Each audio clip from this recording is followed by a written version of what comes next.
At nagbabalik po ang Good Morning Kapatid. Patuloy nga po ang pagdami ng mga nakakasakit ngayon na may influenza-like illness o mga sintomas tulad ng trangkaso at lagnat, ubo at sipon. Yes, Mommy Teams. At ayon sa Department of Health, higit 127,000 na ang naitatalang kaso ng influenza-like illness sa bansa. Kaya marami sa ating mga kapatid ang nababahala tungkol dito. Kaya naman pag-usapan natin kung ano nga ba ang influenza-like illness at kung paano ito maiiwasan kasama ang Pediatric Infectious Disease Specialist na si Dr. Justin Ho. Good morning, Doc Justin. Good morning.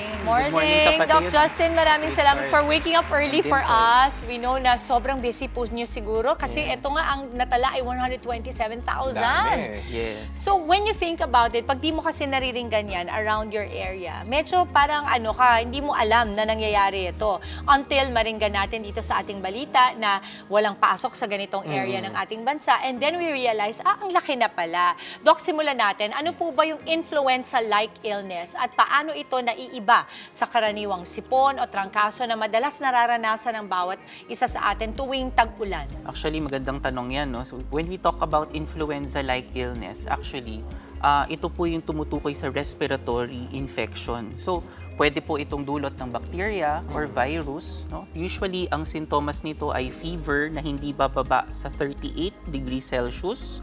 Tapos, pwede rin po magkaroon ng ubo, okay? Pananakit ng kasukasuan, okay? Sipon. So, usually, ito po yung nakikita nating sintomas. Since na-mention niyo, Doc, yung sintomas, bukod po doon sa ubo at saka lagnat, ano pa nga ba yung ibang sintomas na dapat bantayan ng ating mga kapatid? So maganda yan. Actually, marami pa tayong nakikita, no, aside from yung lagnat, no, na tuloy-tuloy na paglalagnat, 38 degrees Celsius, no, pwedeng mawala pero babalik ulit.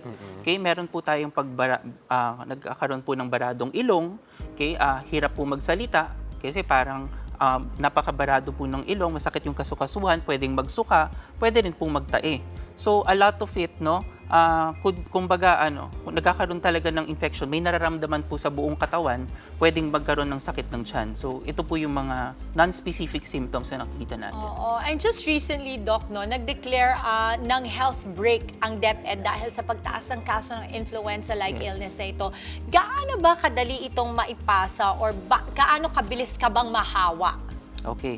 So, napaka-importanting malaman natin yung infectivity. Okay? Kasi marami pong factor in terms of mabilis ka makahawa. Okay? Pwede nating tingnan. So, usually po ang influenza-like illness, mahilig po sila sa mataong lugar. Okay? Kulob na lugar, walang ventilasyon. Okay? Kumbaga, kung meron po tayong mga tao na hindi bakunado laban sa, for example, influenza, okay? Pwede rin po silang makahawa kapag may mga sintomas. So ito po yung mga kondisyon, kumbaga delikado kasi unprotected po yung exposure, pwede po tayo talagang mahawa ng mabilis. Oh, sobrang taas nga talaga ng kaso ng influenza ngayon dito sa Pilipinas, no? At alam naman natin na yung mga bata, sila talaga yung mga mas mabilis mahawa dahil sa school, di ba? Dikit-dikit sila Yes. doon, naglalaro, ganyan. Pero bukod sa mga bata, Doc, pwede din bang mahawa yung mga vulnerable population? Yes. So, pwede. So, hindi lang po bata ay tinitingnan natin na vulnerable population. So, I'd like to specify yung bata, usually ang vulnerable less than 5 years old. Pero meron din po tayong mga other population, for example, senior citizen, matatanda, okay, usually 60 and above, sila po yung vulnerable kapag meron po silang chronic disease na for example diabetes, high blood, sakit sa puso, sila po yung susceptible. At the same time, yung mga buntis, no? So usually sila rin po ang pwedeng mabilis na tamaan. So aside from that, of course kailangan natin tingnan kung ano pa yung mga specific risk factors po ng pasyente. Kapag immunocompromised, mababa yung immune system, may cancer, sila po yung mabilis mahawaan. So yun dapat mga note natin, no, mga kapatid, yung mga binanggit ni Doc, no, para ma-make sure lang natin, no, at sinabi nga niya na sa mga matataong lugar. So hindi lang yan usually eskwelahan, mall din, Yes. oo, lalo na pag walang ventilation, no, Doc, or sa Offices. pabrika. Yes. Kung ikaw nagtatrabaho sa isang ganun, ano? Maraming nababahala, Doc, ngayon dahil sa pagtaas ng kaso ng influenza-like illness sa bansa. Ang iba natatakot, baka daw related ito sa COVID-19.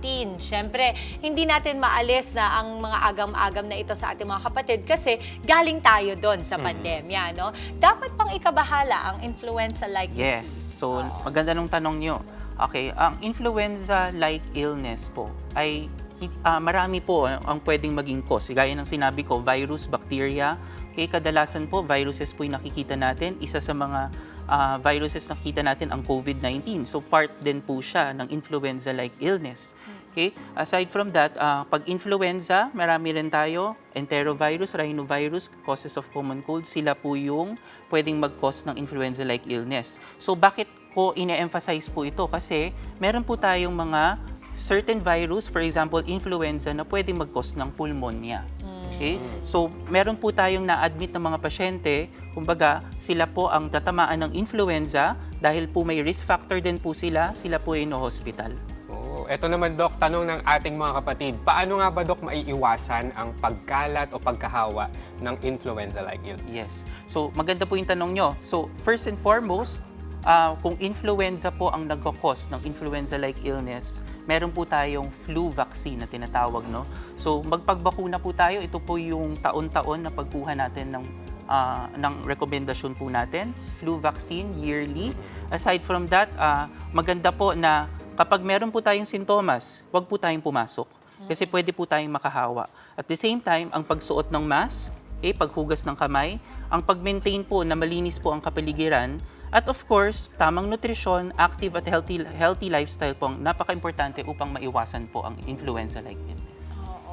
So, all these things naman po, mga kapatid, hindi na bago sa atin, ano? Yes. Ito naman ay Yes. palaging pinapaalala ng ating mga doctors sa atin. Just make sure lang na kapag nakakaligtaan natin, ipaalala din natin sa ating mga anak, lalong-lalo na sa ating mga lolo at lola, wag po ninyong kakaligtaan na always practice proper hygiene. Kasi kadalasan doon naman talaga nagsisimula din, Doc. Tama. Ano?